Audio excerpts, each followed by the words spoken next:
Majina yangu ni Davis Mwachofi na ni Vice Chairman Zogori Sacco. Ni furaha yangu kuu kwa mahali hapa jioni ya leo kwamba kuna members ambao wameingia kwa Sacco ambao wangependa kujua zaidi kuihusu hii Sacco. Kwamba mimi hasa najivunia kuwa Mwanazogori maana imenitoa mbali, na kwamba huyu bwana ametangulia kusema kwamba unapofanya introduction useme ni shughuli gani unafanya. Tunasema kwamba Wanazogori lazima tuchangane, lakini kama umeingia na hatuwezi kujua wao unafanya shughuli gani, basi inakuwa ni ngumu kwamba kufikia. Maana kama wewe ni mfugaji kuku, kuna wengine ndani ya Zogori wanakulaga kuku, kwa hivyo usitakuja kwao. Kwa hivyo usionee haya kusema biashara gani unafanya, maana ndio hapo tutapata kuungana pamoja. Ningependa kusema kwamba karibuni sana. Hapa mahali ni Zogori Resort, ni mahali kwetu wenyewe. Kwa hivyo mkiwa hapa muwe huru, sio na wasiwasi, maana hata nyinyi ni kwenu sorry. Kwa hivyo karibuni sana Zogori. Mimi labda nikitoa ushuhuda kwamba imenisaidia. Mimi nafanya biashara ya barabarani, transport. Ni kwamba hata hivi karibuni nilikuwa na gari yangu ilikuwa imechoka. Hata nakumbuka siku moja nimetoka Mombasa nikafika pale stage, alafu nikashuka. Alafu mama mwingine abiria customer wangu akashuka na mimi, akanivuta nyuma ya gari, akaniuliza, wewe mimi naona magari mengine mapya yananunuliwa, kwani sisi hatufai kupanda gari mpya? Sasa akanipiga tatu bila, maana sasa kweli gari yangu kidogo ilikuwa imerudi mzee kiasi. Akaniuliza, sasa tukitaka kuingia utasemaje? Utakasirika ama utafurahi? Kwa hivyo na kweli mapeni hayapo, lakini kwa sababu ni member wa Zogori, basi nikageukia Zogori na nikapata mkopo na nikaweza kupata gari nyingine, na hata yeye akanipigia simu akaniambia asante kwa yale ulifanya. Hakujua kwamba Zogori ndio ilifanya mambo haya. Kwa hivyo mimi nawakaribisha kuwa kwa Zogori, maana kwa Zogori hakuna mtu yeyote atasonga mbele kama hao kwa Sacco. Ni kwa Sacco tu. Hata ukiona walimu wengi wanasonga maana wao wako na Sacco. Kwa hivyo karibuni sana kwa Sacco. Hamtajuta kuwa Zogori. Asante.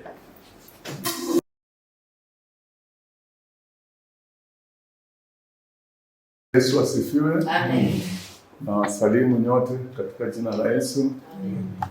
Amen. Ni furaha yangu kuwa pamoja nanyi jioni ya leo. Tunafanya mafundisho haya kwa wale new members wetu ili waelewe na tupate kwenda pamoja, maana sisi katika Zogori tunasema we build one another, tunajengana mmoja na mwingine. Hatukuji kwa members kwa sababu tunataka watusaidie kutengeneza pesa, lakini tunakuja kwa members ili tukaweze kuona maisha yetu yanabadilika. Ndiposa kwa mambo ya elimu na kuhamasishana tumepeana kipawa mbele.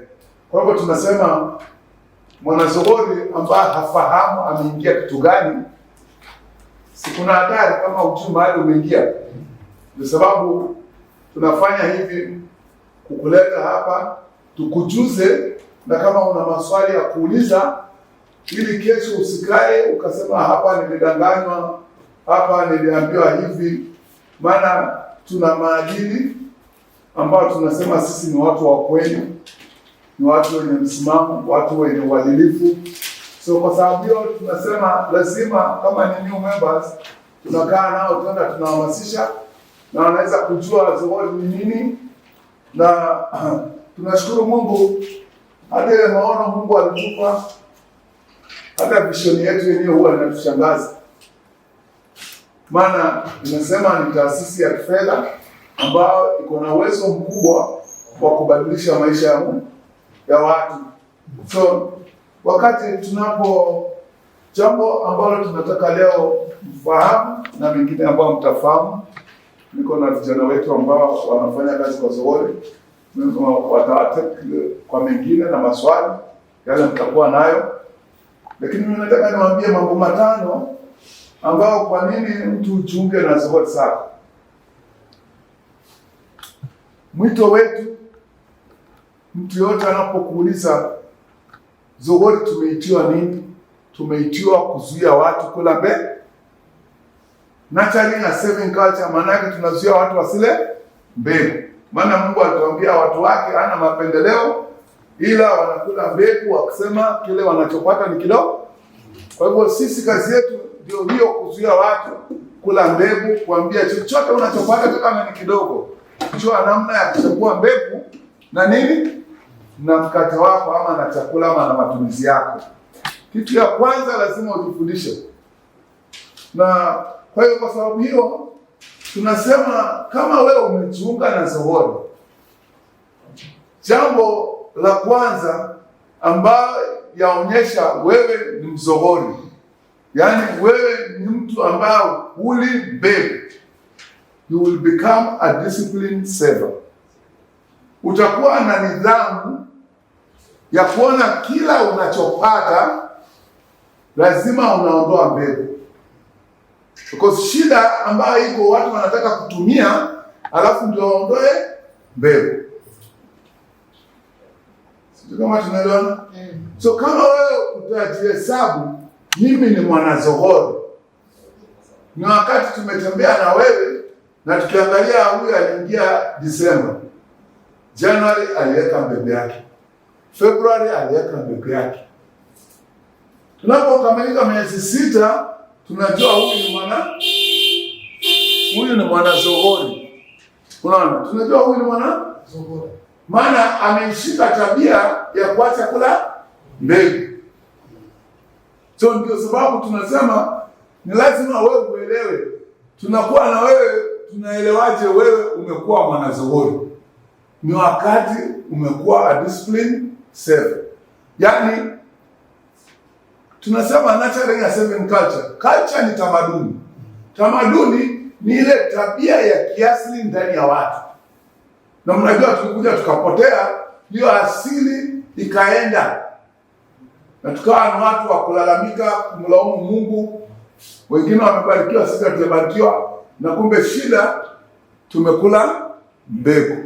Na mbegu ndio yenye uwezo wa kumkuza mtu. So unapofaulu na hiyo ya kwanza, ya kwamba you become a disciplined saver. Hiyo ni namba ya kwanza. You become a disciplined saver. Ya pili, you will have easy, cheap and access to personal loans.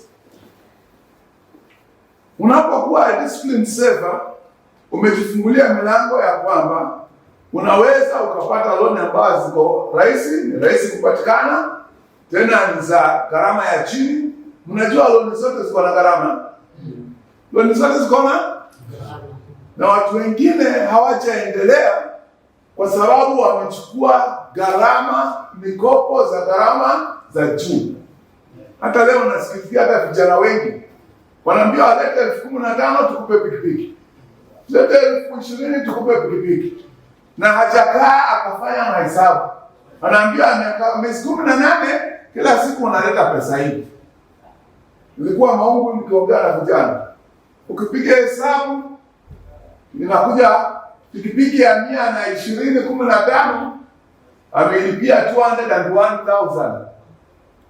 Hata kijana anakuambia hivi nimemaliza mwezi huu, namaliza mwezi huu, lakini pikipiki imeisha kwa sababu amechukua kitu ambacho kina gharama ya juu.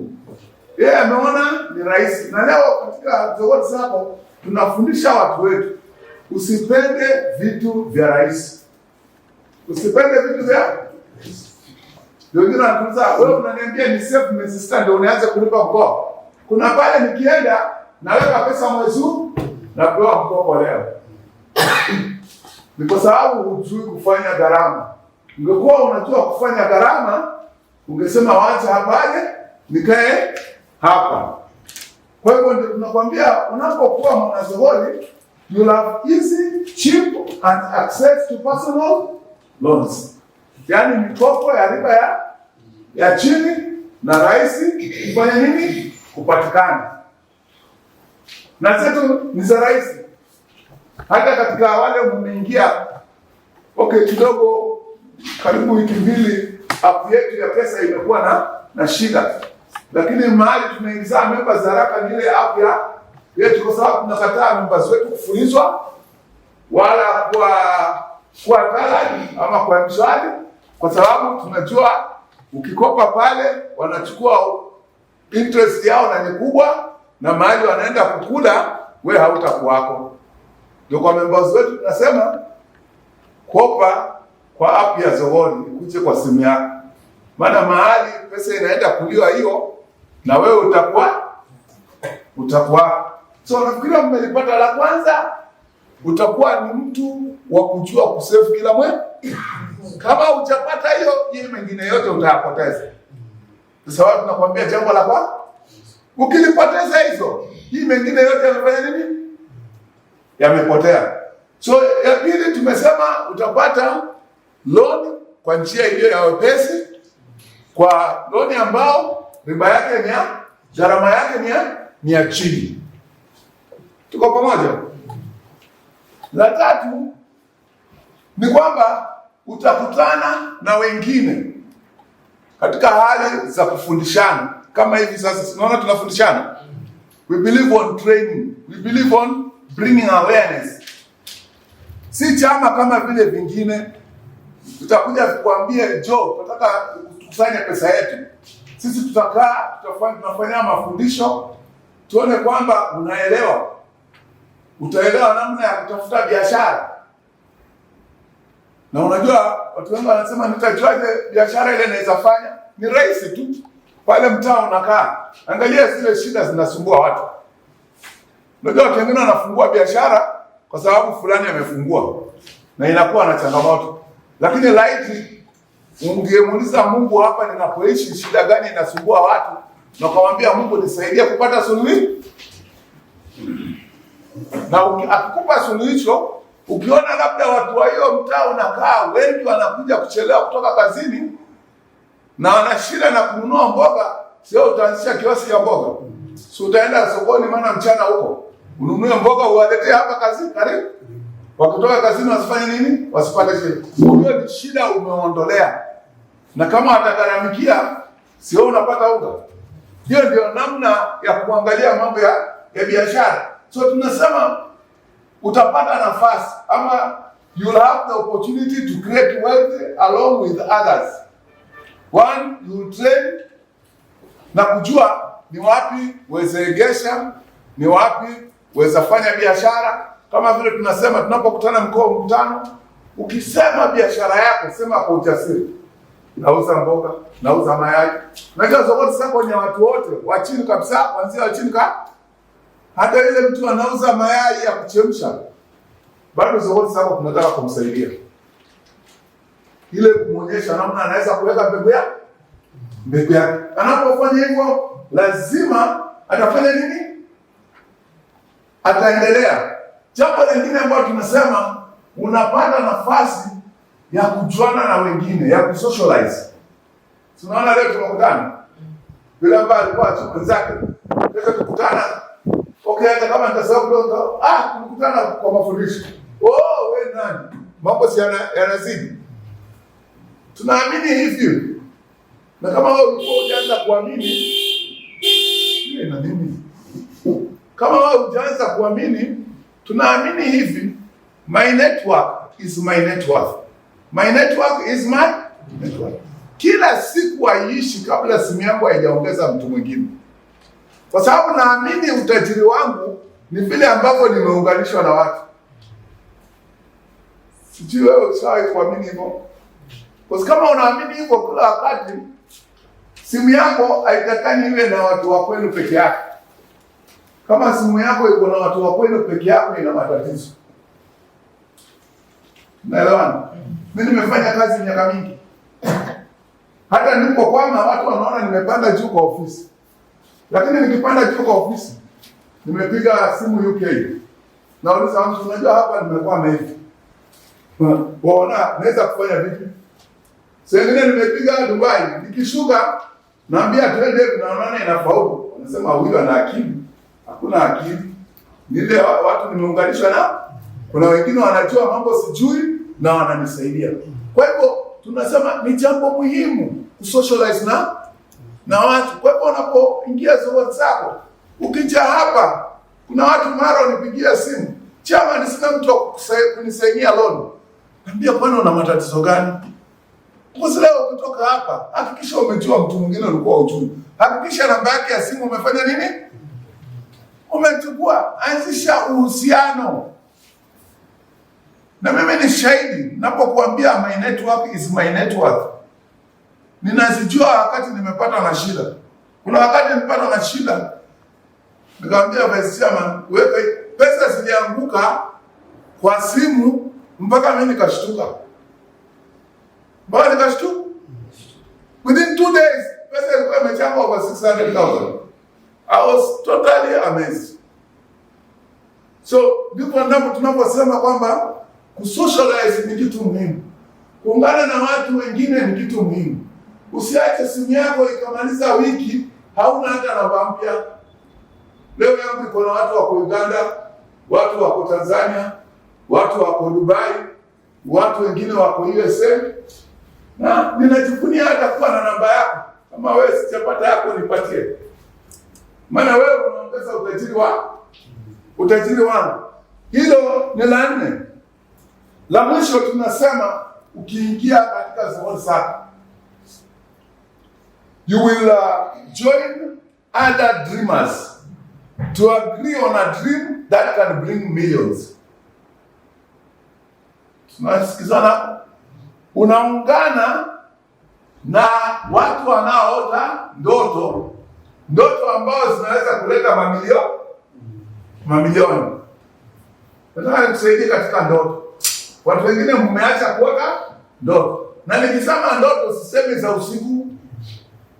Okay, siku hizi mimi naomba Mungu za usiku, lakini naomba tu aniletee niwanane na malaika. Sio pake ndoto. Hii mambo mengine unaota mchana. Unaota mchana. Hizi ndoto tunasema hapo, unakutana na wengine mtaota ndoto ya kuleta mamilioni. Ni zile tunaota mchana. Kama tuliota na tumecheka nyumba matatu, wale ambao tumeungana hapa juu tumeota mambo makubwa tunaota. Na wewe nataka nikwambie, corona vile ilitufanya, anza kuota tena upya. Kama biashara yako ilifinywa, usikubali kubakia chini. Ota tena mchana, macho yako yakiwa wazi. Uanze kuona Mungu unataka akupeleke wapi. Jambo nimefundisha watu ambao nitakusia, ndio niangalia mahali kwingine mara moja ili nipeane nafasi. Ni kwamba kuna watu watakwambia ndoto ya mchana. Si ushasikia watu wakiambia ndoto ya mchana? Iko sawa, ilikuwa ni kukuvunja moyo, ndio sababu wewe uliachana na yako. Unajua kuna watu wakiambia mwenzako nitajenga nyumba, anasema wewe ndio kujenga nyumba. Hiyo ni ndoto ya mchana. Hizo ndoto ndizo tunazihitaji za mchana. Ona kitu kikubwa hata kikifanyika, watu wakwambia wewe una akili. Naambia ni Mungu. Maana kama ikifanyika ile ambao wewe si akili yako, inakuwa ni nini? Ni Mungu. Hata mimi huwa sina kitu chochote cha kujisifia, hata kidogo sina. Maana si akili yangu. Mungu alipa hiyo ndoto tukaota ikawa kubwa, ikiwa kubwa ikifanyika ambao wewe huwezi kuona kuelewa. Hata mtu akwambia bwana chama umetufanyia vizuri. Naambia goka, Mungu chukua utukufu wako. How baby? So nakuruhusu uanze kuota tena mchana.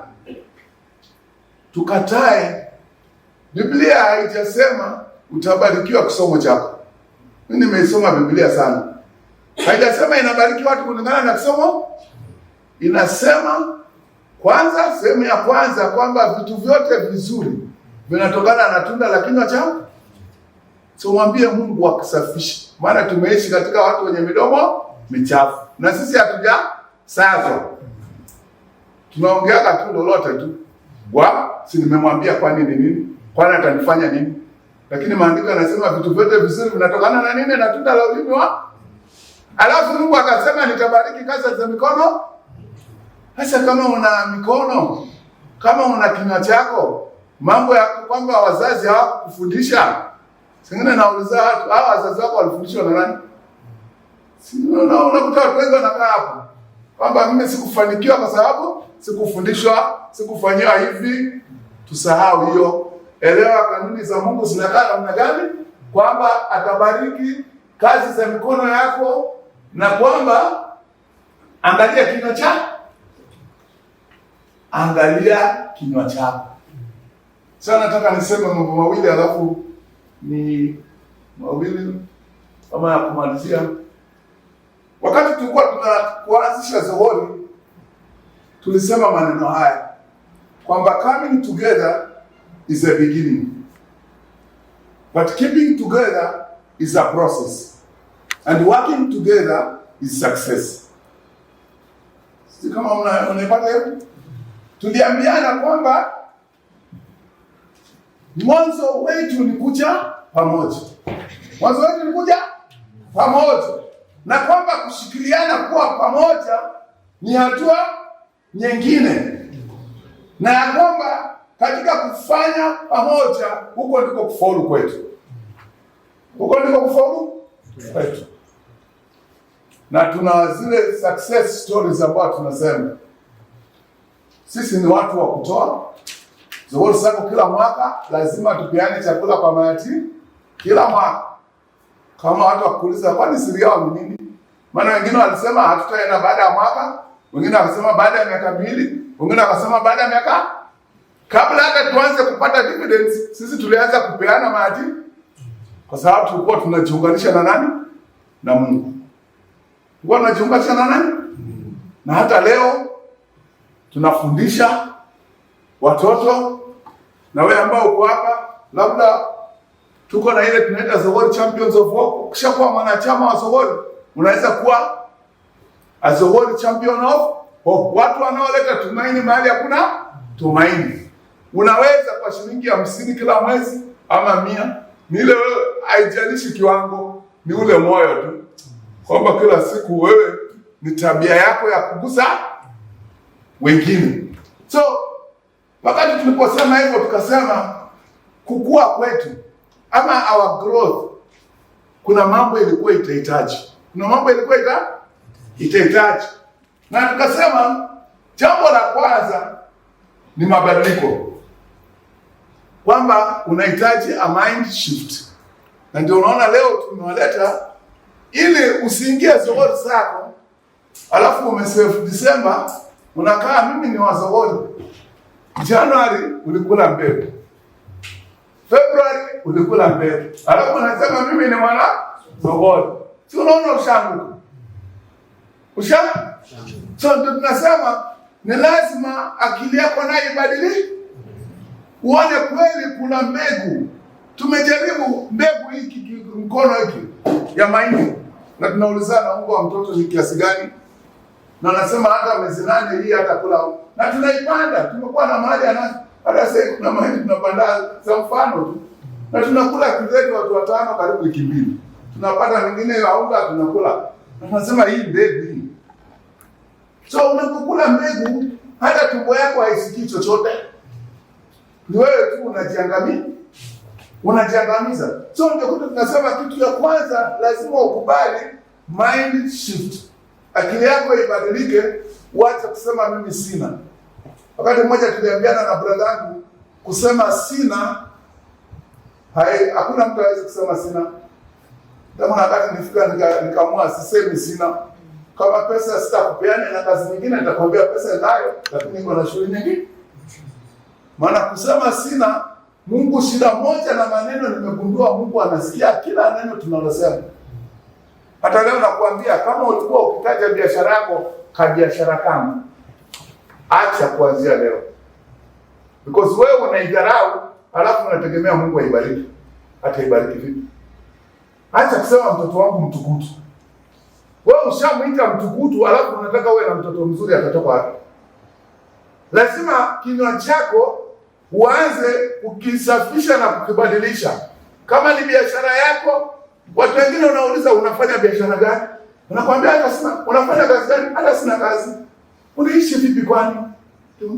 Kuna pikipiki na tembeza ka pikipiki. Hata si pikipiki, ka kioski. Ka biashara. Na Mungu anasikia na masikio. Na wewe unataka ati iongezeke. Itaongezeka kweli jamani? Nina kijana mmoja alinibariki. Ananiambia, "Abo, najenga wholesale." Na nikashukuru sana. Na hiyo biashara inaendelea. Ni duka lakini mawazo yake anajenga nini? Hata sasa ukienda tutakwambia wholesale. Hii ni wholesale yao bwana. Lakini wewe utasema si duka hii. Lakini mawazo yake si ya duka, mawazo yake ni ya wholesale. Sasa wewe wauza mayai, wajiona wewe ni mtu wa mayai. Nasema badilika ukue. Wacha niseme la pili. Tusema la pili na la tatu. La pili ni ushirikiano. Ushirikiano, unganikana na wengine. Maisha ya leo usiamue utaishi peke yako. Zamani tulikuwa tunasema, hata mimi niliacha mambo ya kusema hichi changu, hiki changu, hiki changu. Kumbe hata saa nyingine nikaona hainisaidii. Mahali naweza kuungana na wengine tukafanya mambo, inaniletea baraka zaidi. Inaniletea mambo zaidi. Wewe unafikiria unajua kukaa na watu wawili watatu, sengine unajua kwamba wewe hujui. Na tunaambia kaa kama hujui ili uendelee kujua. La mwisho ni kwamba kaa na plani. Kaa na nini? Tulikuwa tunaongea lazima akili yako ibadilike. Kaa na mpango.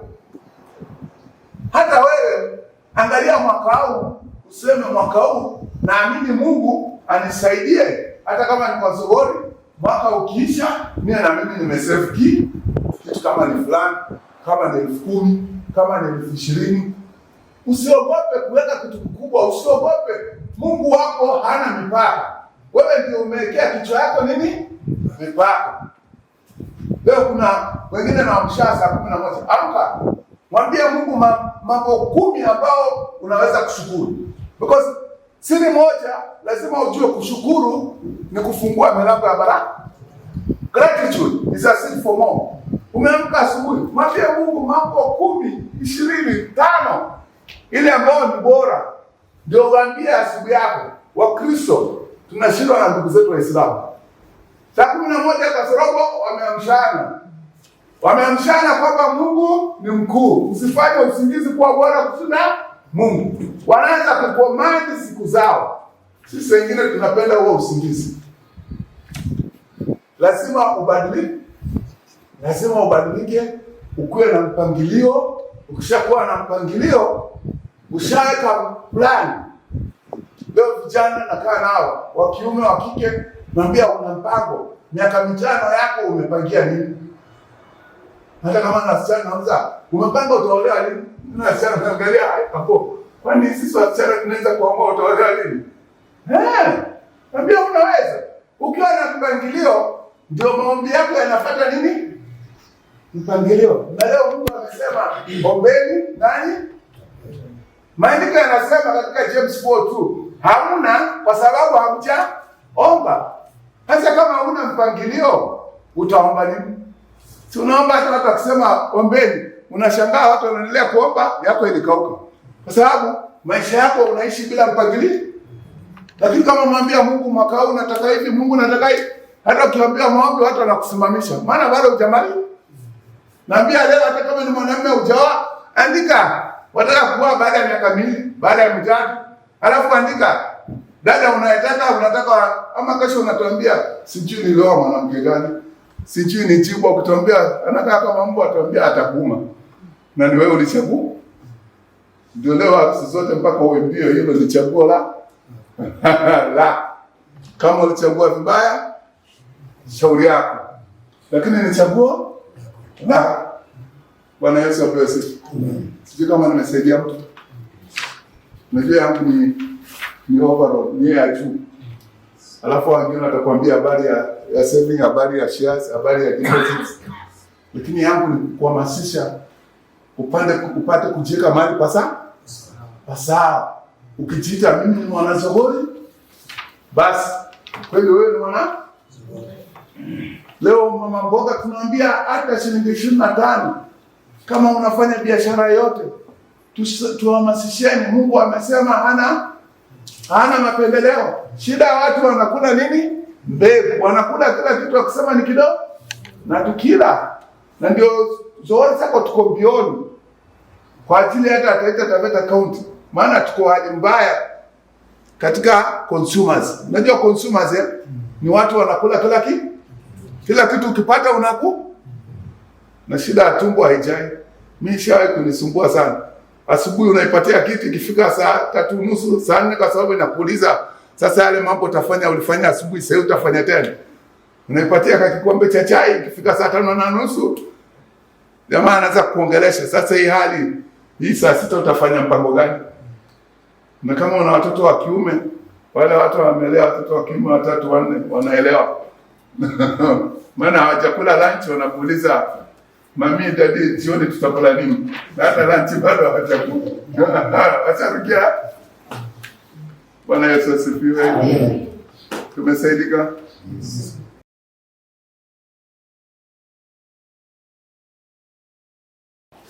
Nikianza kabisa, kwa majina naitwa Melkizedek Zakaria Motela. Nilikuwa mwanafunzi mwaka uliopita, nilimaliza na tarajia kugraduate mwaka huu. Nilikuwa nasomeshwa na Zohori Foundation kutoka mwaka wangu wa kwanza mpaka mwaka wa mwisho nikiwa shule wa chuo kikuu, na nimefanya Business Information Technology, na natumaini nitaingia upande wa technology sana. Ndio maana niko Zohori na nuia tutaikuza kwa huu upande wa technology.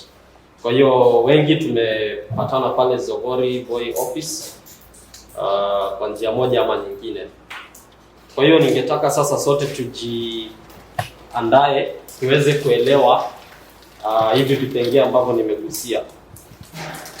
Ulipojiunga tulikuambia kwamba registration fee 1000 non-refundable, 500 inaingia kwa shares, 300 inaenda kwa booklet ambayo inaitwa bylaws, 100 inaenda kwa membership policy ambayo pia ni booklet, na 100 nyingine inaenda kwa membership card. Hapo katikati umesikia shares au kusikia deposits. Ni kwa sababu gani ulisikia shares? Ni kwa sababu katika kujiunga na kundi lolote la watu ni lazima uwe mmoja wao, na katika kule kwa mmoja wao ni lazima angalau kuna kafia ambapo utakalipa. Sasa sisi hapa Zohori tunasema ili uwe mwana Zohori ni lazima ununue hisa. Hizi hisa ni nini? Hisa ni zile pesa ambazo kama chama zinategemea katika kujipanua. Katika maendeleo yote ambayo chama inafanya inategemea shares. Katika kurun zile normal day in day out operations inategemea zile shares. Ndio zinatupatia sisi ile tunaiita capital base ama equity, yaani nguvu ya chama. Kwa hiyo katika kufanya investment zozote, board of directors watakaa chini, wataangalia wamekuwa kivipi upande wa shares, ndio waweze kufanya investment decision based on zile shares zimefika wapi.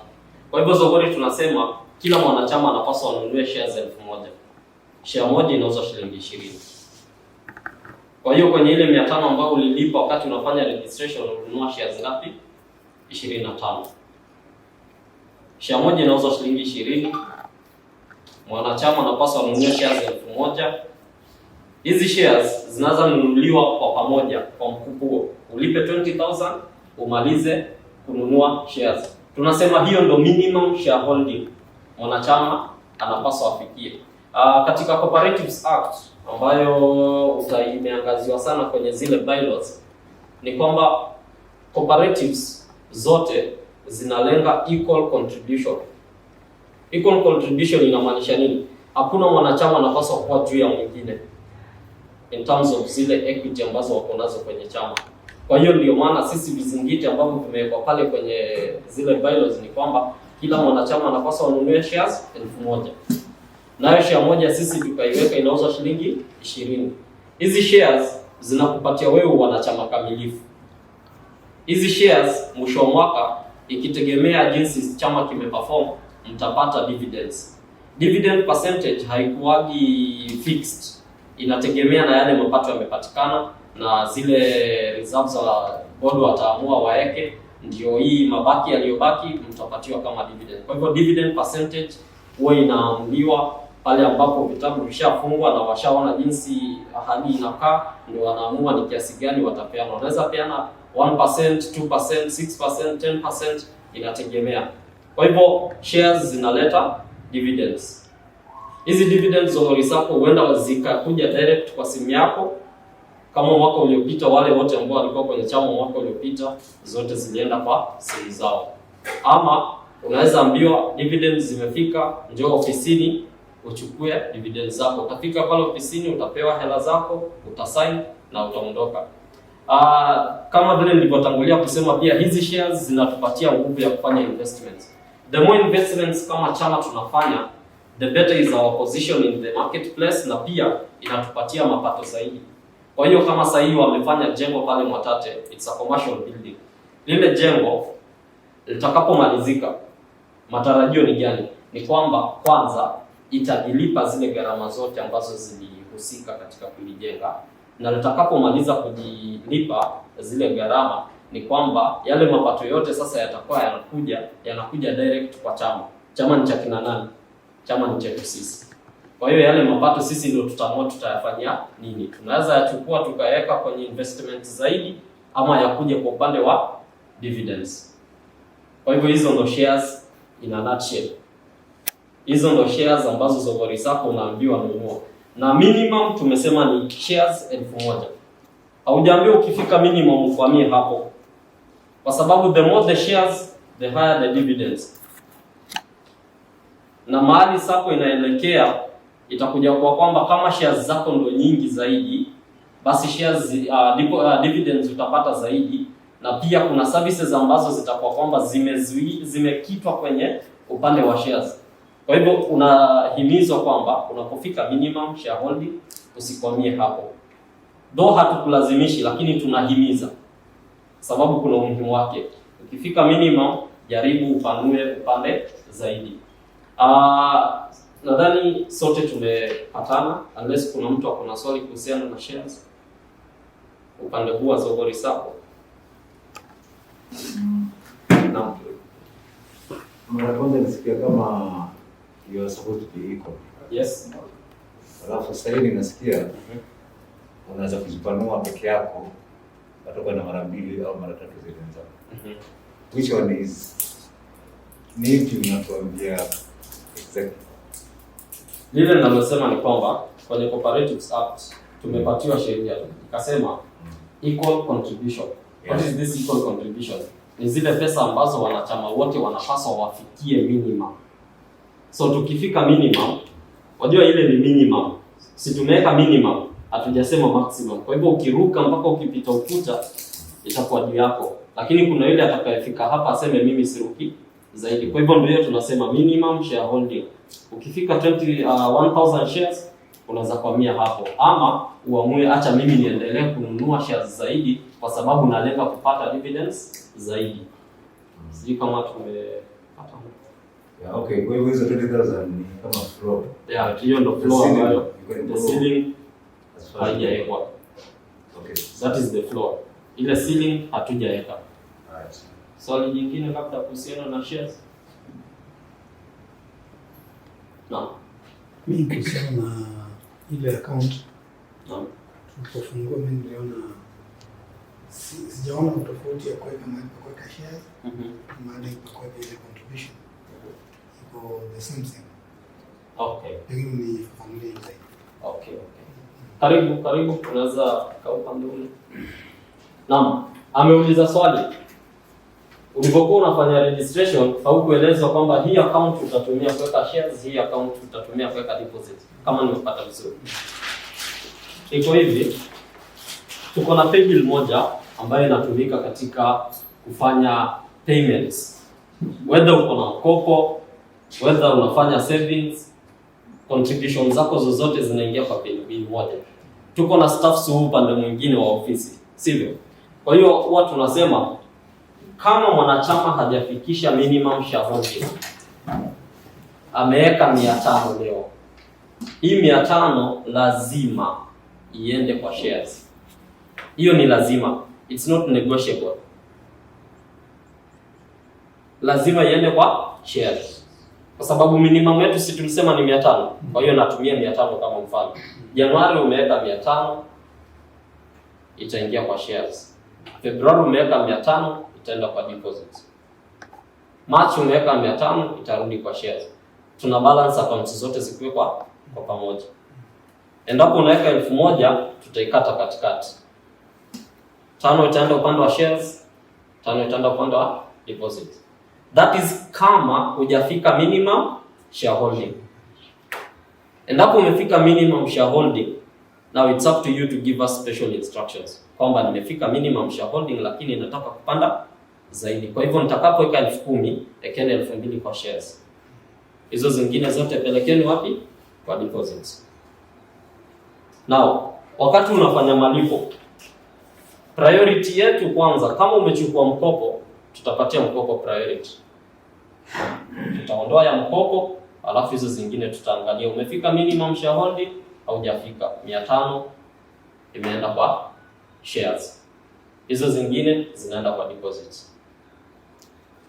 Sijui kama mpaka hapo tuko pamoja. Natumai nimejibu swali lako. Sawa. Haya, tuende upande wa deposits. Kama una swali lingine kuhusiana na shares, naomba utaniuliza baadaye. Upande wa deposits, hii ndio akaunti ya pili ambayo umefungua na sisi. Deposits ndio tunaziita savings. Na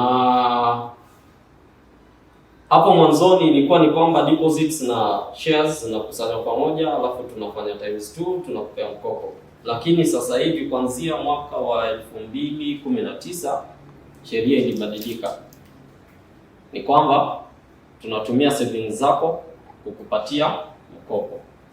Kwa sababu gani inafanyika hivyo? Tukitumia shares kukupea mkopo, tuseme uko na shares za 5,000, tumezichukua tukakupatia mara 2, tumekupatia shilingi ngapi? 10,000. Sawa? Hii inamaanisha tumekutoa katika wanachama. Si tumesema shares ndio zinanunua wanachama wako? So inamaanisha tumekutoa katika wanachama, tumekuweka wapi? Nje. Endapo wewe utakosa kulipa, inamaanisha wewe ulishatoka.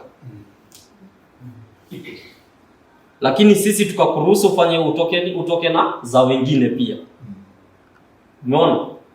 Kwa hivyo hata tukienda kukata, kama mnajua kabisa mkopo ukosa kulipika, tunarudi wapi? Tunaangalia akaunti yako iko na nini, tunakata, tunalipa mkopo, kwa sababu ile pesa iko kwenye chama, si ya mfanyikazi wa Zogori Sacco, si ya board of directors, ni ya wanachama, na wanachama lazima pesa yao ilindwe. Kwa hivyo tunachomoa hapa, tunarudisha huko, tunakava lile pengo ambalo uliliacha. Kwa hivyo tukisema tutakupea mkopo kulingana na shares ulizoweka, inamaanisha wanachama wako tumefanya nini? Tumeukata. Sababu shares ndio zina cement wanachama wako ndani ya sacco. Kwa hiyo katika kupeana mkopo tunatumia deposits ambazo ndio hizo tunaziita savings. Sheria inasema mwanachama anapojiunga na Zogori Sacco lazima asave ndani ya miezi 6 consistently, yani bila kukosa wala kuruka mwezi hata mmoja. Na ni lazima awe amesave kiasi cha 6,000 kwenda mbele ndani ya deposits account yake ndio aweze kupata mkopo wake wa kwanza. Hiyo ni sheria, ni kanuni ambayo hatuwezi iruka. Na huu mkopo tunaozungumzia ni ule mkopo wa multiplier. Multiplier tunasemaje? Ni pale ambapo tunakupatia mkopo wako mara 2 ya kile ulichonacho, mara 3 ya kile ulichonacho. Lakini kuna mkopo unaozopata kutumia simu. Ile tunaita mobile upload. Hiyo si lazima ufikishe miezi 6 na si lazima uwe na 6,000 ndani ya account yako. Hiyo haipewanwi times 2. Kuna minimum ambayo imewekwa 3,000 unaanza nayo. Jinsi account yako inavyoendelea kukua ndivyo unavyoendelea kukua. Lakini nayo hiyo iko na vizingiti vyake, inalipwa ndani ya mwezi mmoja. Lakini huu upande wa deposits ni kwamba lazima umefikisha 6,000 ndani ya hiyo miezi 6. 6,000 kwenda mbele ndani ya miezi 6. Haujaruka hata mwezi mmoja. Kwa hivyo sitarajii hata mmoja wenu hapa tukutane ofisini aniambie nataka mkopo na alikuwa na madoa. Mwezi wa kwanza aliporegister, alilipa registration fee, alafu akaingia majini, akakuja kusurface mwezi wa 4 akaanza kuweka 5,000, 10,000 mwezi huu unaofuata. Mwezi wa 6 unapofika akuja niambie nimekuja niangalie kama naweza pata mkopo. Hapo itakuwa hujafuata kanuni. Vitabu ulipewa inakaa ni kama kusoma, kwa sababu ndani ya vile vitabu inaeleza inagobaga kwamba lazima uwe umesave consistently, consecutively for 6 months. A minimum of 6,000. Ndio uweze kupata mkopo wako wa kwanza. Deposits ni pesa ambazo endapo unataka mkopo tutaziangalia. Deposits ni pesa ambazo zinaleta interest at the end of every year. Percentage haiko fixed. Inategemea mapato yalivyoingia kwenye kampuni, yamepangwa vipi na ni kiasi gani kinapewa kwenye upande wa interest. Deposits ni pesa ambazo endapo wewe unataka kutoka kwenye chama, yaani chama kimekamilisha kazi yake kwako, unataka kutoka, sheria ziko hivi. Katika kuchukua mkopo tunatumia guarantorship. Guarantorship it is member based. Kwa hivyo mimi nataka mkopo wa 100,000. Savings zangu ni 50. Nimeongezewa hapo 50,000 juu yake. Zile 50,000 juu yake zitahitaji zikuwe guarantee. Nani atazigarantii? Ni mwanazogoni ambaye namjua mimi vizuri na yeye ananijua mimi vizuri. Nitaenda kwake nimwambie nachukua mkopo pale Zogoni Sacco, naomba unigarantii kiwango fulani cha huu mkopo wangu. Kulingana na status yake ya pale kwenye Sacco, anaweza ama asiweze kunigarantii. Anaweza vipi kunigarantii? Anaweza kunigarantii endapo savings zake ziko up to date. Ataweza kunigarantii kama hajakuwa dormant. Ataweza kunigarantii kama ako na mkopo na ule mkopo na service vizuri. Ni kwa sababu gani hawezi kunigarantia? Hawezi kunigarantia endapo amekuwa dormant, endapo anachupa miezi, yani haweki, akiweka mwezi huu anangoja miezi mingine 3 ndio anakuja kuweka. Huyo tunasema hayuko dedicated, hayuko consistent, kwa hivyo hawezi kukugarantia. Hawezi kunigarantia endapo ako na mkopo ambayo haiservice vizuri. Sijui kama tuko pamoja mpaka hapo. Kwa hivyo katika kuchukua mkopo tunasema inahitaji guarantorship. Guarantorship inatokana na membership. Membership ni lazima ikuwe ya Zogoni Sacco. Kwa hivyo zile deposits tunasema unataka kutoka. Mwateja alikuja kwako akaomba guarantorship ukampea ya shilingi 20,000. Endapo unataka kutoka tutaangalia umegarantii watu wangapi. Kiwango cha pesa nacho kinafikia ni kiasi gani? Na wewe uko na kiasi gani? Wale watu watakapomaliza kulipa mikopo yao mmoja baada ya mwingine, pesa zako tutakurudishia zote. Endapo itakuwa hawajamaliza kulipa na kuna kiasi kikubwa cha fedha zako ambazo akija guarantee watu, tutatoa ile sehemu ambayo imegarantii watu na tukupatie ile sehemu ambayo haijaguarantee watu. Hao watu wakimaliza kulipa mikopo yao, utakuja utaclaim pesa yako. Sheria inasemaje? Unataka kutoka kwa chama, unatupatia a 60-day notice in written form. Umeandika barua ya kutoka kwenye chama, utaisubmit kwenye ofisi, itaenda itaangaliwa na board within 60 days. Kama hauna dosari yoyote, pesa zako utarudishiwa. Endapo uko na dosari, ndani ya hizo siku 60 utaelezwa kwamba pesa yako huwezi ipata kwa sahihi kwa sababu ya ABCD. Now, katika kutoka pia nilisahau upande wa shares. Shares tunasema they are transferable but not refundable. Ina maana gani? Ni kwamba hizi shares zako, si tulisema hapo mwanzoni hizi shares zinakupatia wanachama kamilifu, na ndio hizo zinatumika katika kufanya investments. Kwa hiyo inamaanisha kama Zogory Sacco walienda wakajenga jumba kama hili, una matofali yako kadhaa kwenye hili jumba, na iwapo unataka kutoka, basi tunasema yale matofali hatutabomoa 1, 2, 3 tukupee uende nayo. Utaya transfer kwa Mwatela akupatie zile fedha, Mwatela endelee kumiliki ile block ya matofali yako. Kwa hivyo tunasema, that's why tunasema your shares are only transferable but not refundable. Sawa? Na usio na shaka ati ukasema sasa nimesikia kule kwingine watu shares zao hazinunuliki, haziuziki. Huku kwetu tuko na plans. Zogory Sacco iko na sister company inaitwa Zogory Investment Limited ambayo inafanya uwekezaji katika sekta ya transport, sekta ya hospitality na sekta ya real estate. Wao ni shareholders ndani ya Zogory Sacco na wametengeneza mikakati kwamba kila mwezi wananunua shares ndani ya Zogory Sacco. Kwa hiyo iwapo shares zako ziko pale na zimekosa mtu wa kununua, tayari tuko na mnunuzi. Tumeelewana mpaka hapo? Kwa hiyo sasa nilikuwa nazungumzia deposits. Nimemalizia pale ninaposema kwamba kama unataka kutoka, nimewapatia barabara ya kufuata. Hiyo barabara ninayozungumza iko ndani ya kile kitabu tulikupia kinaitwa bylaws.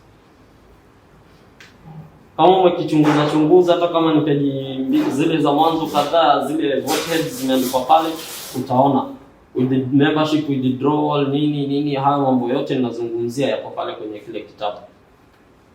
Kwa hivyo katika kupeana mkopo nimesisitiza lazima umesave ndani ya miezi 6 consecutively. Naam.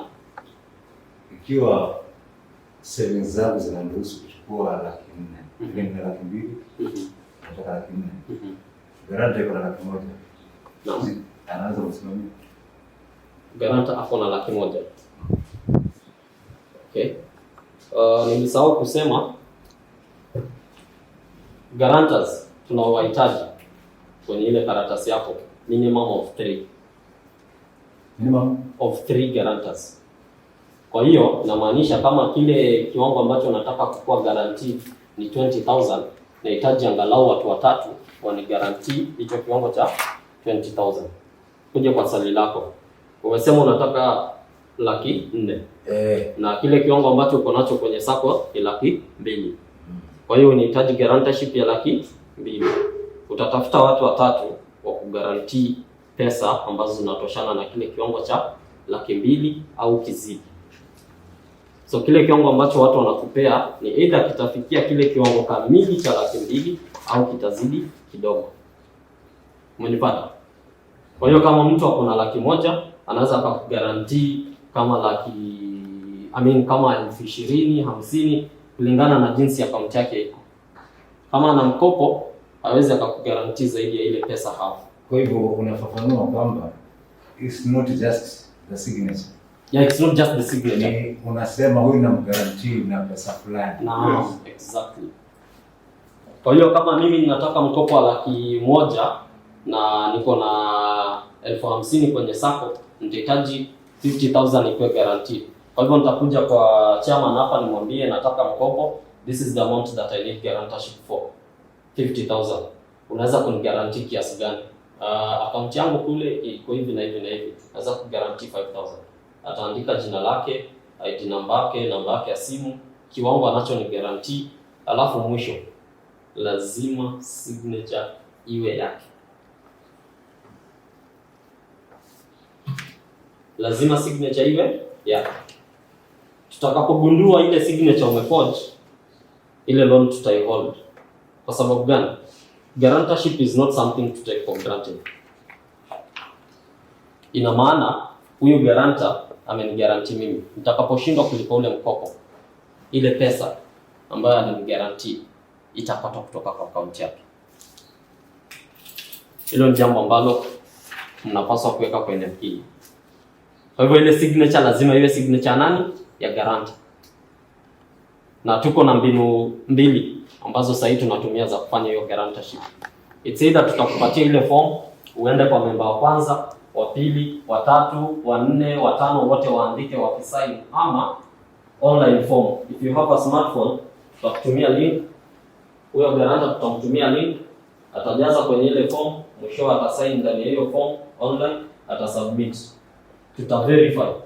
Tukisha verify ndio ile form tunaiprint, tunaattach kwa ile loan form yako.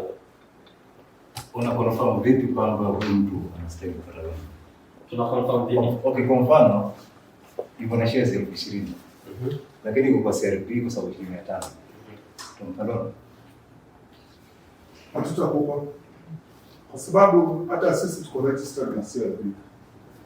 So kama tukiona kwa CRB ni kwamba tutakuita, hatuwezi kunyima pesa. Sio ndio mbaya? Tunakwambia nenda malizana na huyu mdeni. Ukimalizana nao tunakupa loan. Unajua CRB kwa nini ilileta? Ilileta kuleta discipline. Na ndio maana unaona tuko hapa tufundishane, tuulizane maswali, tujue kwamba iko hivi, ili kesho usiseme hapa mnidanganya. Tunaona sisi wote tunataka kuaminisha, kudumisha uwazi wetu ni kufanya vikao kama hivi. Kuelimisha wewe memba mgeni, maana hatutakaki kudanganya watu. Tukwambie vile ilivyo. Leo sisi ukigaranti mtu ni kwamba maana ya guarantorship ni nini? Bwana akishinda mimi ni si ndio maana ya guarantorship. Sisi tunafanya mbinu moja. Kabla tukufuate guarantor tunang'ang'ana na huyo mtu. Hata kama amekuwa si ile wa kuelewana, unampa debt collectors. Tukishindwa kabisa tutarudi kwa guarantor. Maana si alisema kama itakuwa kitu kingine. Lakini kitu kimoja kieleweke. Hizo zako ukiingia ikusaidie. Ndio unaona tukikwambia mambo matano yale kwa nini uingie zote. Kama ukianza kupoteza la kwanza ushapoteza kila kitu. Ukipoteza la pili ushapoteza kila, na uaminifu wako ndio kwa kwako. Ni zingine tunakuwa kwamba mimi si mwaminifu na unafikiria kile unachopanda, maandiko yanasema kile utakachopanda utafanya nini? Utavuna. Ukipanda wema unavuna wema. Ukipanda ukorofi utavuna ukorofi. Sio ndio sababu sisi kama chama cha Sokoni Sacco hatutaki uje utuambie hapa hamkunieleza. Tunakaa tunafundishana na unaelewa, unauliza maswali, unakaa na unajua ukitaka kutoka unaweza kufanya nini. Leo tumekupa kitabu cha kusoma, tena tuje tukufundishe zaidi hapa uulize maswali, uelewe. Ukae ndani, unakaa ndani ya Sokoni Sacco kwa mapenzi yako.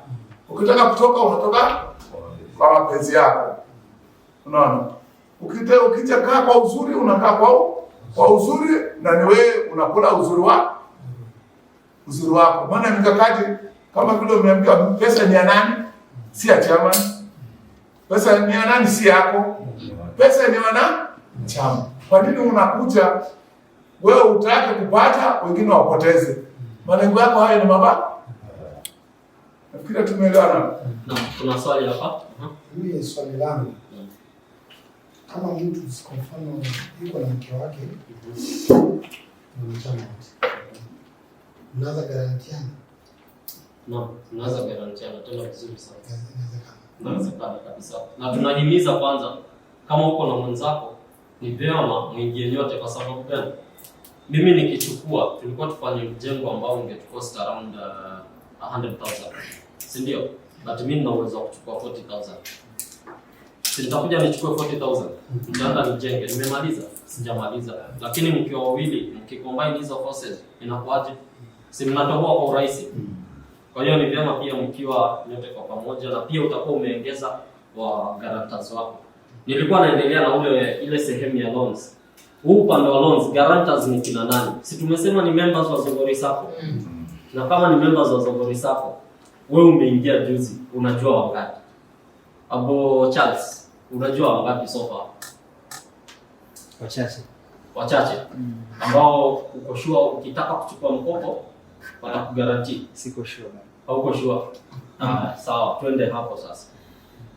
Tunasema unahitaji guarantors. Guarantors lazima wawe wanachama.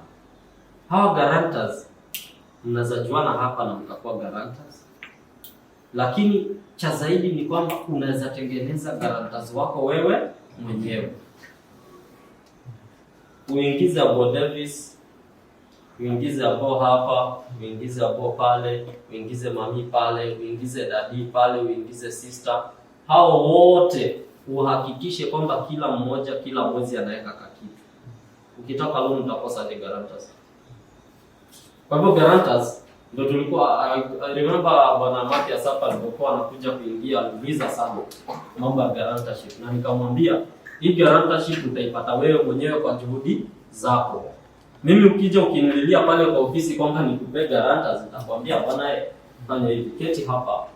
Usubiri anaingia kwa huu mlango wa ofisi, uzungumze naye. Akikubali kukugaranti, sawa. Akikataa usikunje sura, ngoja, piga moyo konde. Mwingine aingie, umuongeleshe. Akikubali, akikataa itakuwa juu yako. Lakini uko na nafasi ya kujitengeneza guarantors wewe mwenyewe. Kwa hivyo kitu cha kwanza tumesema guarantors vile tumewaleta hivi kwa pamoja. Ni nafasi nzuri ya wewe kutengeneza guarantors.